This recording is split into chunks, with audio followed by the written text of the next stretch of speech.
सुनी होगी, सद्दू पाने नाम के एक ब्रजवासी रहते थे गिरिराज जी में। उनकी बहुत सारी गैया थी।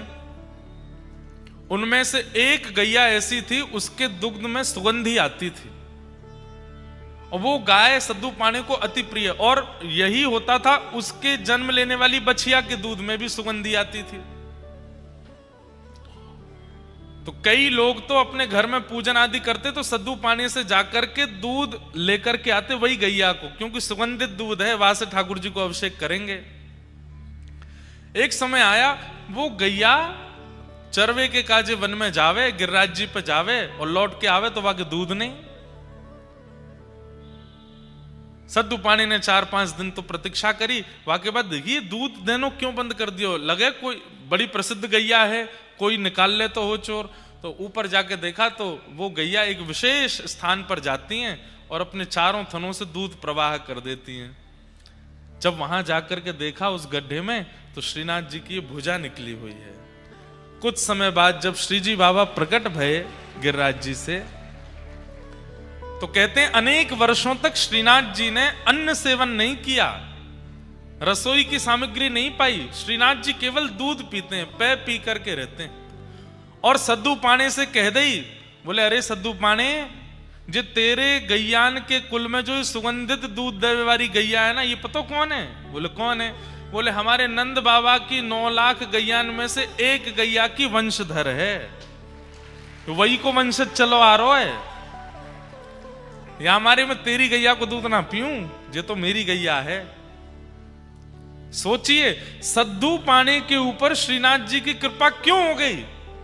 क्योंकि गौवंश में एक गैया नंद बाबा के कुल की थी। जो लोग अपने घर गौ सेवा करें, क्या पता कौन किस वंश से है, कौन सी कोई व्रज के वंश की कोई गैया हो, का पता नंद बाबा के वंश की गैया आपके घर आ जाए और वह गैया के दूध के लोभ में ही ठाकुर जी आ जाए। हमारा साधन तो नहीं है कि हम ठाकुर जी को प्रकट कर सकें, पर गैया को दूध तो प्रकट कर ही देखो, श्रीनाथ जी प्रकट है के। और सद्दू पाने के यहां कितने वर्षों तक गिरिराज जी पर विराजमान श्रीनाथ जी ने अन्न सेवन नहीं किया, केवल दूध पीते। फिर जब श्रीमन महाप्रभु वल्लभाचार्य जी महाराज व्रज पधारे, तब श्री जी बाबा ने पहली बार अन्न आरोगा और तब अन्नकूट 56 भोग तब लगाए गए, तब से ठाकुर जी प्रसाद पान लगे। लेकिन ठाकुर जी ने आज बंधुओं, मंदिरों में भी अब इतनी सामग्री बनती है, इतनी देसी गैया ही नहीं है कि इतना घी वहां पहुंचाया जा सके, तो फिर अन्य अन्य घी पहुंचाने पड़ते हैं। कभी कभी हमें लगता है कि हम मानवों ने ठाकुर जी के द्वारा प्रकट की गई, प्रदत्त की गई निधियों को ही नष्ट कर दिया, तो ठाकुर जी हमसे उदास बैठे हैं। कम से कम ठाकुर जी बोल रहे हैं कि भाई तुम पूरे संसार के साथ कुछ भी करो, जो हमारी वस्तु है उसको तो सुरक्षित रखो। गिरिराज जी की महिमा हमने नहीं जानी, रज की महिमा हमने नहीं जानी। यमुना जी, वृंदावन में आप आचमन नहीं कर सकते, और अगर आपने 10-12 दिन तक आचमन कर लिया तो आपको घनघोर पी लिया हो जाएगा। ये वृंदावन की यमुना जी की स्थिति है। हमें ऐसा लगता है ठाकुर जी की एक वस्तु की भी संरक्षण की इच्छा और एक वस्तु की भी रक्षण की भावना किसी जीवात्मा के मन में आ गई, ठाकुर जी कहेंगे तू तर्पण मत करे, तू संध्योपासन मत करे, तू जप तप मत करे, सब तेरो कल्याण कर दूंगा मैं, तू बस मेरी निधि की रक्षा कर। गौ सेवा करने वाले गौ रक्षकों को, गौ सेवकों को पिंडदान आदि करने की वो तो विधि है, करना ही चाहिए, विधि से तो करो। पर हमें ऐसा लगता है कि जब वो गौ रक्षा, गौ सेवा का संकल्प लेते हैं ना, ठाकुर जी कहें तेरे सबरे पितृ मुक्त है गए, तेरे आगे आने वाली सबरी पीढ़ी मुक्त है गई, और तू तो मुक्त है ही गए हो, क्योंकि तेने मेरी निधि की रक्षा करी है। आज गोपाष्टमी है, आज गैया का प्राकट्य हुआ ठाकुर जी से, और गैया से प्रकट हुआ गोलोक धाम, जो कि ठाकुर जी का नित्य धाम है। जैसे वैकुंठ, साकेत और गोलोक, गोलोक का प्रादुर्भाव कहां से हुआ? गैया से हुआ। ऐसी गौ माता कृपा कर रही हैं आज गोपाष्टमी है, कल भी गोपाष्टमी है। ठाकुर जी का मधुर श्रृंगार करो, गैयान की जाकर के सेवा करो, खूब आरती करो, वंदन करो। और बंधुओं, गैया में ही गोपाल जी देखो और उसी भावना से गैया की सेवा में लग जाओ। आप अनुभव करेंगे, घर में विराजमान करके ठाकुर जी की सेवा करने का जो फल मिलता है वो केवल गैया की सेवा करने मात्र से प्राप्त हो जाएगा। ऐसी गौ माता है।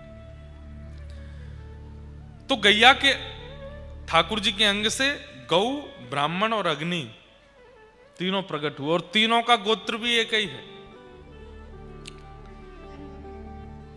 ऐसी गैया को हम प्रणाम करते हैं आज जिनका प्राकट्य हुआ। गोपाष्टमी का दिन था, छोटे से लाला रोन लगे। मैया बोली, लाला तू काई को रो रहा है? मैया तू मुझको छोटी छोटी बछिया बछड़ाने दे दे, मैं उनको चरावे जाऊं। पर अब मेरा मन है रो कि मैं गैया चरावे जाऊंगा। अब मैं बड़ो है गो, 6 वर्ष के हो गए ठाकुर जी। इतना सुंदर वर्णन है श्रीमद् भागवत जी में ठाकुर जी की गौचारण का। ठाकुर जी रो रहे हैं। यशोदा मैया बोली, लाला तू नेक सो है, गैया चरावे के काजे जाएगो, कहीं गैयान के खुरन के नीचे आए गयो तो? ठाकुर जी बोले, नाए आऊंगो मैया, ये सबरी गैया मुझे बहुत प्रेम करें, मुंह पे नाए चढ़ेंगी, आज तू मुझको गैया चरावे जान दे। नंद बाबा आए, आकर के देखी लाला रो रो है। ठाकुर जी से कही, बोले लाला काय को रो रो है? बाबा मैं गैया चरावे जाऊंगो, अब मैं बछड़ा बछिया ना चराऊंगो, अब मैं बड़ो है गो। बंधुओं, रास, आज रास की कथा है। रास बिहार शरद पूर्णिमा पे हुआ गोपियों के साथ, लेकिन बाकी के पूरे वर्ष ये गौचारण जो ठाकुर जी करते हैं, ये गैयाओं के संग रास बिहार करते हैं ठाकुर जी। कभी कोई गैया पे लटक जाएंगे, कभी कोई गैया के थन को पान कर लेंगे, कभी कोई गैया को अपने हृदय से लगाएंगे, कहीं कोई गैया के ऊपर ऐसे हाथ फेरेंगे, कोई गैयान के ऊपर सो जामे ठाकुर जी। गैया चल रही है, ऊपर ठाकुर जी पौड़े हुए हैं, धीमे धीमे गैया भी ऐसे चले कि लाल जी गिर नहीं जाए कहीं नीचे। इतना प्रेम ठाकुर जी गैयान से करें। नंद बाबा आए, बोले लाला गैया चरावे को? रुक जा, कुल पुरोहित से पहले समय तारीख निकलवा लूं, एक मुहूर्त निकलवा लूं। श्री सांडिल्य मुनि पधारे।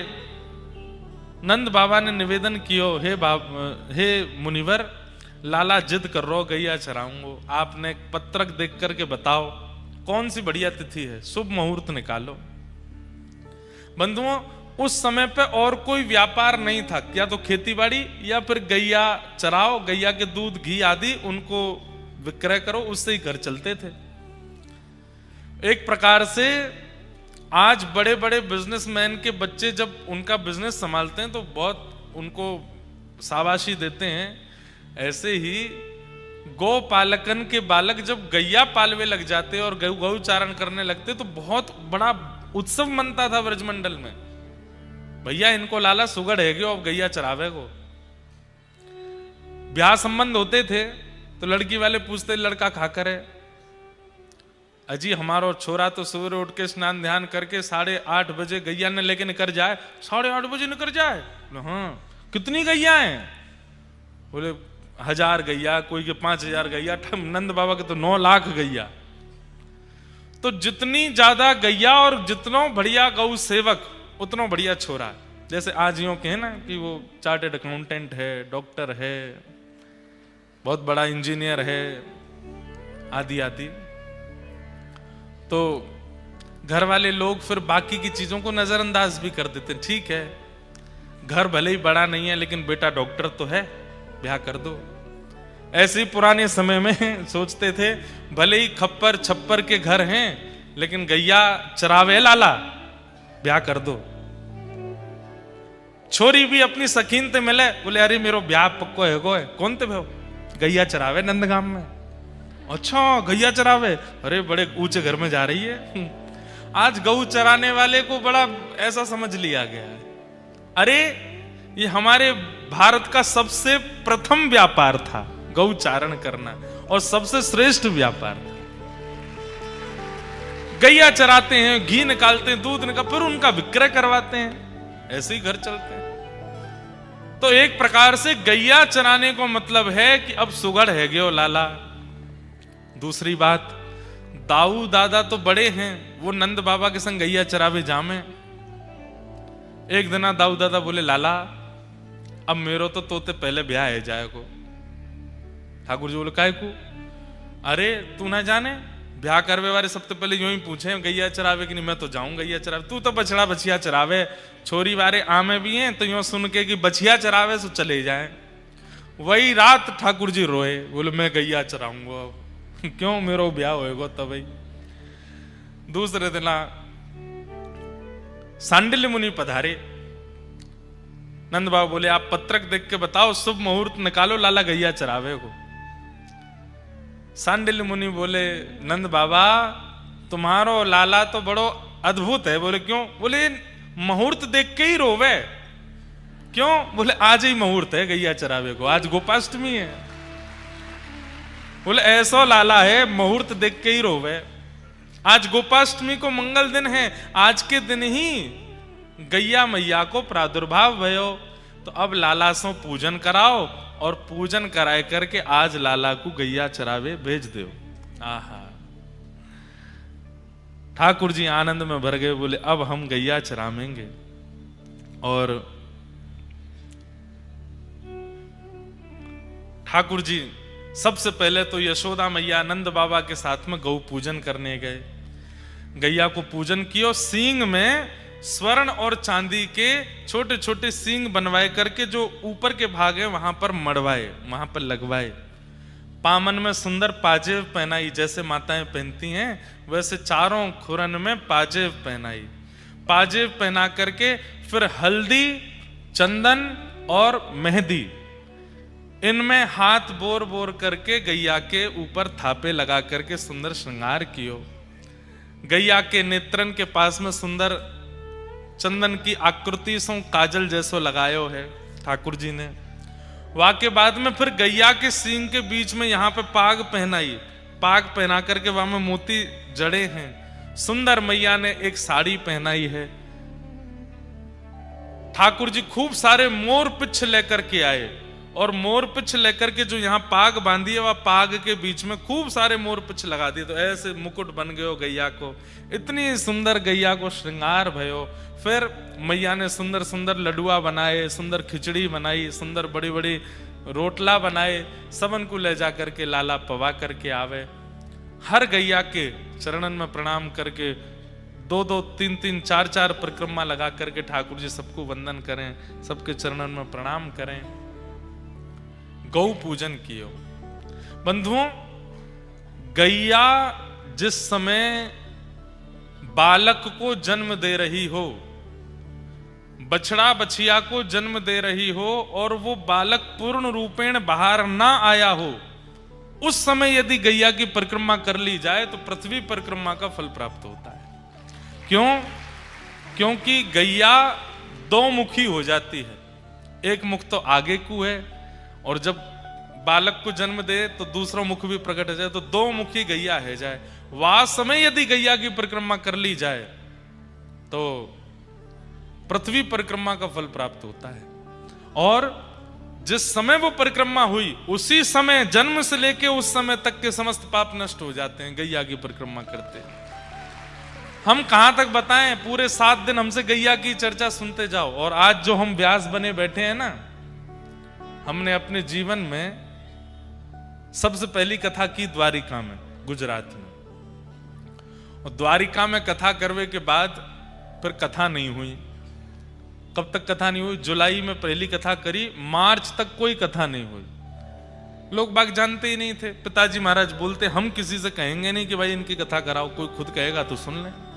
तो अब मन में ये होता कि किसको सुनाएं। रोज अध्ययन करते थे, गुरुजी पढ़ाते थे, तो कभी मैया को बैठा के सुनाते, कभी बहनों को बैठा के सुनाते।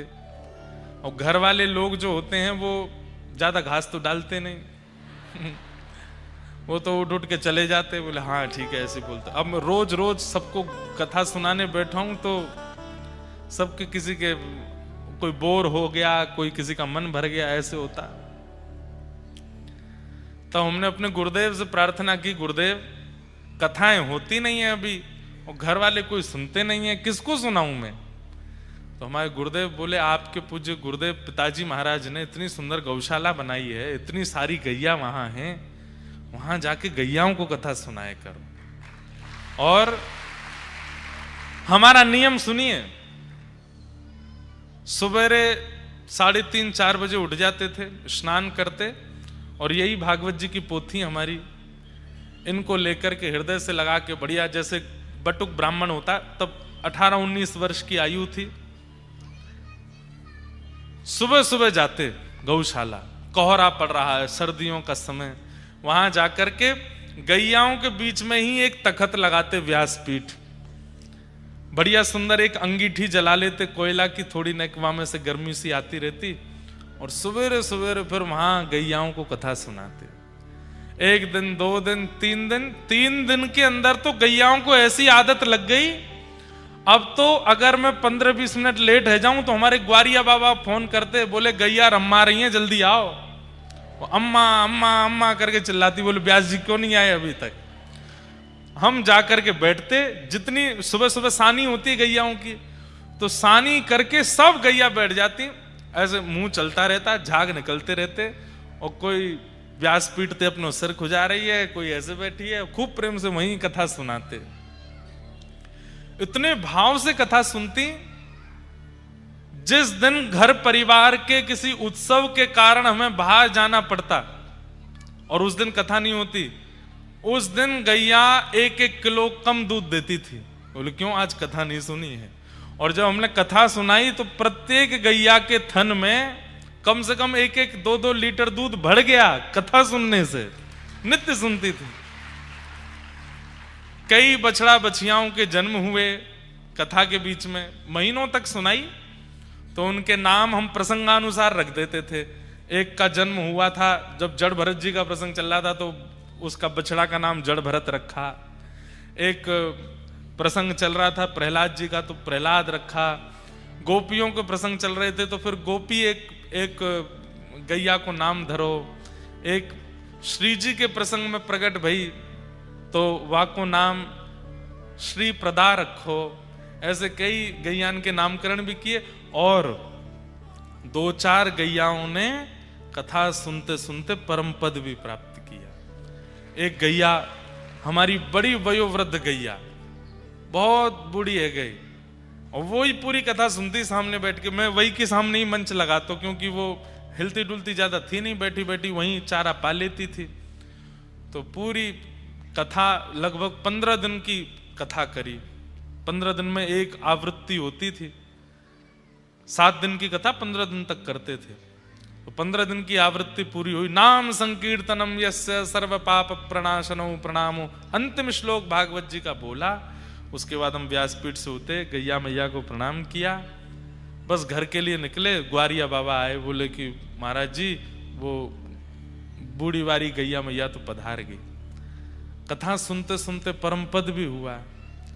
कई गैया गोपी गीत जब गाते तो नेत्रों से अश्रु प्रवाह होने लगते। कितना कुछ अनुभव आज उन्हीं गैयाओं की कृपा है कि इतने सब जनमानस कथा सुन रहे हैं। इसलिए भैया हमारी आपसे हाथ जोड़ के करवद्ध प्रार्थना है, वैदिक ज्ञान, सामाजिक ज्ञान, मानवीय ज्ञान कथा में हमको सुनाना पड़ेगा, तब आपको प्राप्त होगा।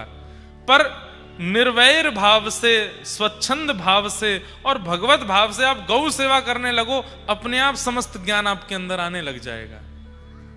इसीलिए वो गौ है। गौ मतलब ज्ञान, गौ ज्ञान को कहते हैं। भागवत जी में जो प्रथम दिन महात्मा में कथा थी गोकर्ण, वो कहां प्रकट हुए थे? गैया से तो प्रकट हुए। कितनी महिमा बताएं गैया की। आज ठाकुर जी तैयार भये, सुंदर गौपाग पहनी, अपने लोमना बांधे कमर पे, लोमना बांधे गले पे, और वर्णन कर रहे हैं श्री सुकाचार्य जी महाराज। तम गोरजच्छुरित कुंतल बद्धवरः वन्य प्रसून रुचिरे क्षण चारुहासम वेणुम क्वणंत मनुगैरनुगीत कीर्ति गोप्योद्रदीक्ष दृदृशो भगमन समेता। बंधुओं, गोपियां कह रही हैं आगे प्रसंग में, बोले मोर मुकुट वंशीधारी देखे, त्रिभंग लली श्याम सुंदर देखे, माखन चोर कन्हैया देखे, लेकिन जाने गौचारण करने वाले कृष्ण नहीं देखे। माने कुछ नहीं देखा अपने जीवन में। कैसा स्वरूप है? बोले गैया के गोबर और रज में लती भई रस्सी ठाकुर जी ने अपने सिर पर बांधी है, वहां में ते रज गिर रही है।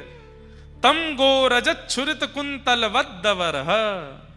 ठाकुर जी के प्रश्वेत के बिंदु छोटे छोटे पसीना आ गए हैं। गैया की सेवा पूजा करके गऊ चरावे जा रहे हैं तो नेक नेक पसीना आ गए हैं। अब उन पसीनान में क्या है रो? तो बोले 9 लाख गैया जब चल रही हैं और सब इतनी उत्साह में हम ठाकुर जी के बगल में आएंगे, हम ठाकुर जी के बगल में आएंगी, तो उन सबन की रज जो उड़ रही है वो ठाकुर जी सर्वांगीण अंग को स्पर्श करके जहां जहां प्रश्वेत हैं वहां वहां पर जैसे मानो चंदन की बिंदिया लगा लें, ऐसे ठाकुर जी के सुंदर सुंदर यहां पर कपोल पर पत्रावली को श्रृंगार है गयो है। आहा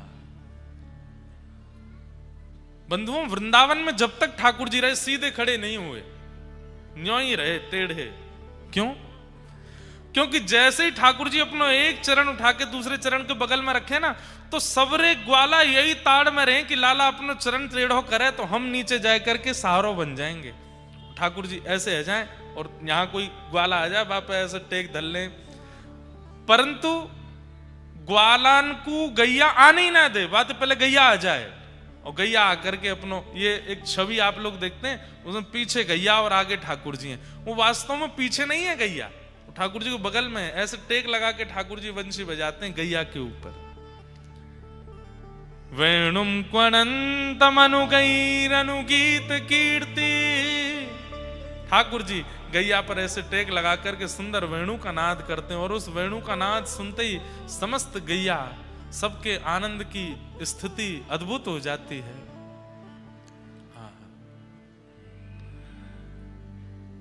ठाकुर जी गौचारण किए और आज प्रथम गौचारण करके जैसे ही ठाकुर जी लौटने लगे, संध्या का समय, सब ब्रजनारी गोपियां अपने अपने द्वार पर थाल लेकर के खड़ी हैं। पहली बार गैया चरा के आए लाला, सब ठाकुर जी की आरती कर रही हैं, सब ठाकुर जी को पुष्प वर्षण कर रही हैं। गैया इतनी मानिना है रही हैं, आज इतनो भाग्य अपनो मना रही हैं। क्यों? गोपियां सब गैयाओं को हृदय लगा रही हैं, ठाकुर जी को तो लगा नहीं सकती। अरे तुम कितनी भाग्यशाली, कन्हैया तुम्हारे संग गैया चरावे गए, तुम्हारे ऊपर टेक लगा के बैठे, तुम्हारे ऊपर टेक लगा करके सोए। पूरे ब्रजमंडल में आज आनंद ही आनंद, सब नाच रहे हैं, सब गा रहे हैं, ढोल बजा रहे हैं, नगाड़े बजा रहे हैं। अरे मैया आज लाला गैया चरा के आए हो।